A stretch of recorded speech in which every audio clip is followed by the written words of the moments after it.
Hello everyone, कैसे हो आप सबका स्वागत है आपके अपने चैनल अपडेट विद विकास में। तो आज की इस वीडियो में हम डिस्कस करने वाले हैं सिक्स सेमेस्टर के उन सभी स्टूडेंट्स के पेपर के बारे में जिस पेपर का नाम रहने वाला है आपका पेपर रहने वाला है विकासात्मक मनोविज्ञान, डेवलपमेंटल साइकोलॉजी। तो ये पेपर आपका सिक्स सेमेस्टर के एग्ज़ाम का है।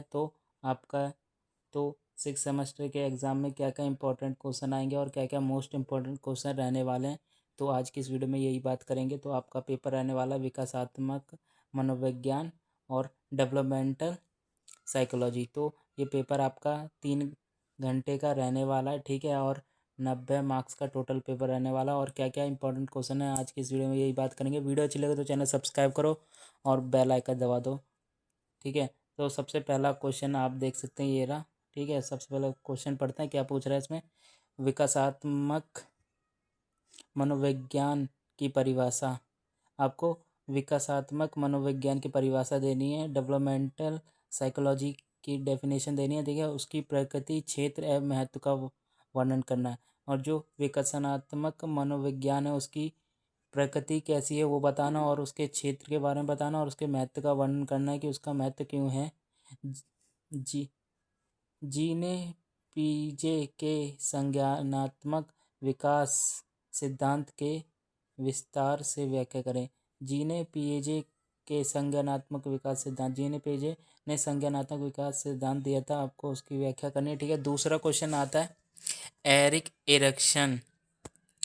जो ये दूसरा क्वेश्चन है ना, एरिक एरिक्सन ने मनो सामाजिक विकास सिद्धांत के सभी चरणों का वर्णन कीजिए। जो एरिक एरिक्सन थे उनके मनो सामाजिक विकास सिद्धांत के बहुत से चरण थे, आपको उन सभी चरणों का वर्णन करना है कि किस किस प्रकार के चरण थे, ठीक है। ऊपर चलते हैं। तीसरा क्वेश्चन आता है यहाँ पे आपका, लॉरेंस कोहरबर्ग ने नीतिक विकास सिद्धांत की व्याख्या की।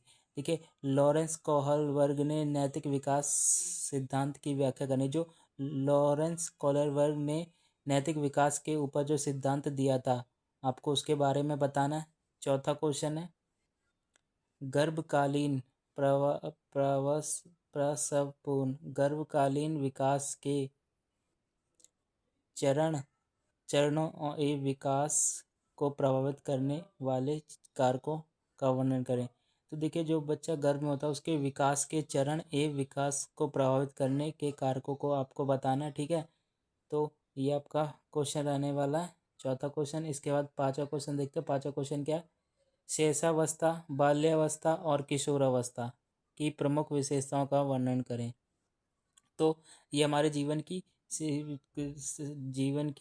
एक के बाद एक अवस्थाएं आती रहती हैं, ठीक है। गर्भावस्था सबसे पहली अवस्था होती है जब बच्चा माँ के पेट में होता है, ठीक है।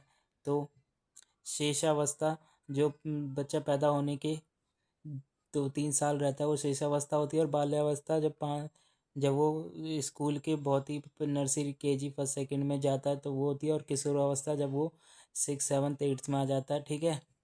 तो ये सब अवस्थाएं होती हैं बाल विकास की।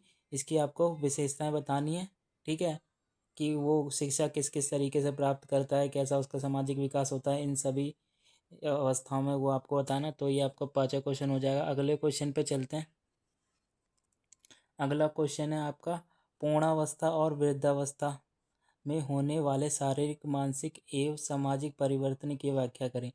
तो देखिए, आपको पता ही होगा पूर्णावस्था और वृद्धावस्था में, कि पूर्णावस्था और वृद्धावस्था क्या होती है। देखिए, दोनों ही आपकी एजिड वाली व्यवस्था हो जाती है जिसमें व्यक्ति ज़्यादा एज का हो जाता है। तो उसमें जो आपके शारीरिक, मानसिक और सामाजिक, जो भी आपके शरीर पे या फिर आपके आपके ऊपर जो भी शारीरिक, मानसिक और सामाजिक परिवर्तन पड़ते हैं ना, आपको उनके बारे में बताना है, ठीक है। तो यही पूछा है छठा क्वेश्चन, पूर्णावस्था एवं वृद्धावस्था में होने वाले शारीरिक, मानसिक और सामाजिक परिवर्तनों की व्याख्या करें, ठीक है। अगला क्वेश्चन देखते हैं, वंशानुक्रम, नेचर एवं पर्यावरण, ठीक है, की भूमिका पर चर्चा करें। वंशानुक्रम, नेचर एवं पर्यावरण, नेचुरल की भूमिका की चर्चा करनी है आपको। 7वां क्वेश्चन है ये आपका। 8वां क्वेश्चन आता है आपका भाषा विकास एवं उसके प्रभावित करने वाले कारकों का वर्णन करें। जो भाषा विकास है उसके बारे में बात करना है आपको, ठीक है, कि वो क्या होती है और उसको प्रभावित करने वाले जितने भी कारक हैं आपको उन सब की मिल विस्तार से समीक्षा करनी है, जांच करके लिखना है, ठीक है। 9वां क्वेश्चन आपके सामने आता है व्यक्तिगत विकास में परिवार एवं विद्यालय की भूमिका को स्पष्ट करें।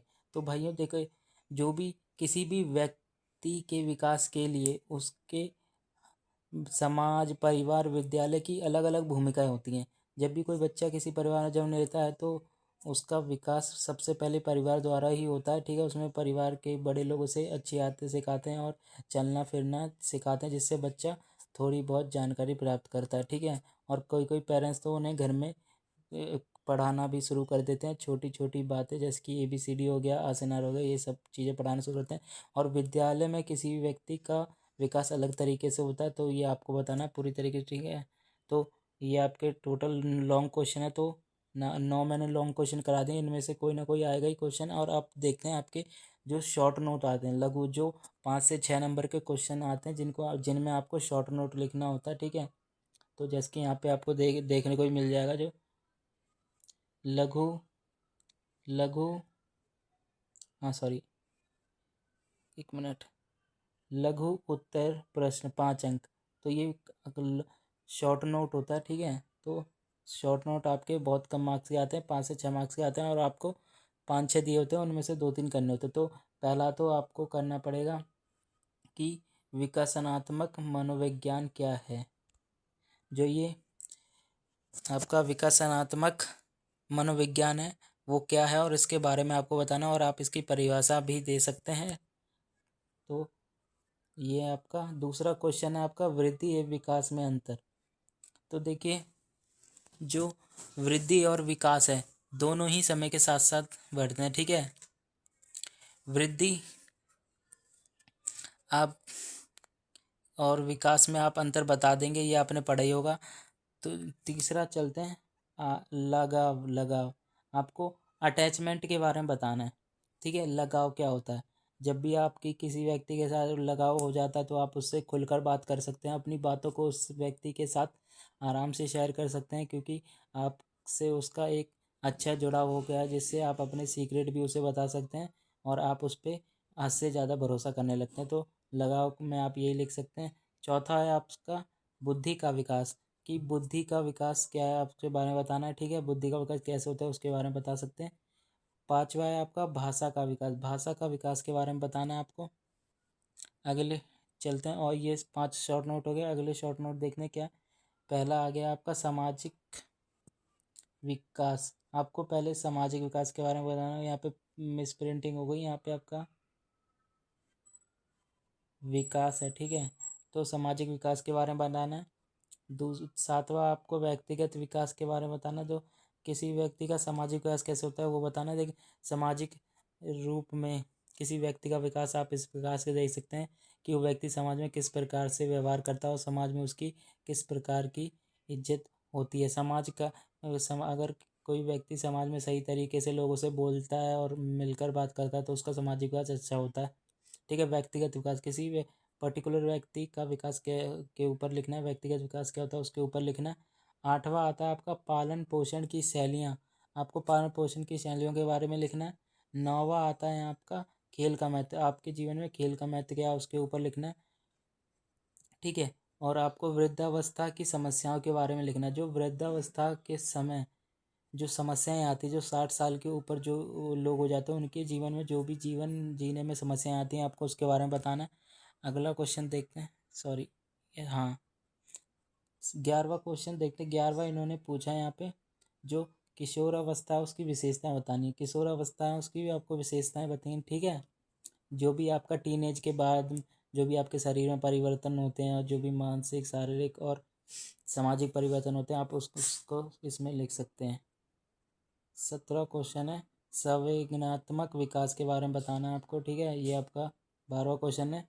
5 शॉर्ट नोट है संवेदनात्मक विकास के बारे में।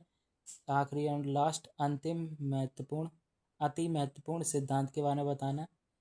तो ये आपके 13 शॉर्ट नोट हो गए, ठीक है, 13 शॉर्ट नोट हो गए और 9 आपके टोटल क्वेश्चन आंसर हो गए। तो यही आपका पेपर रहने वाला है, मतलब यही कुछ इंपॉर्टेंट क्वेश्चन और शॉर्ट नोट है जिससे कि आपके सेमेस्टर 6 के एग्ज़ाम में पूछे जाएंगे, जो कि आपका पेपर रहने वाला है विकसनात्मक मनोविज्ञान। ठीक है, तो कैसी लगी वीडियो कमेंट जरूर बताओ। वीडियो अच्छी लगे तो चैनल सब्सक्राइब करो, वीडियो लाइक करो। Thank you.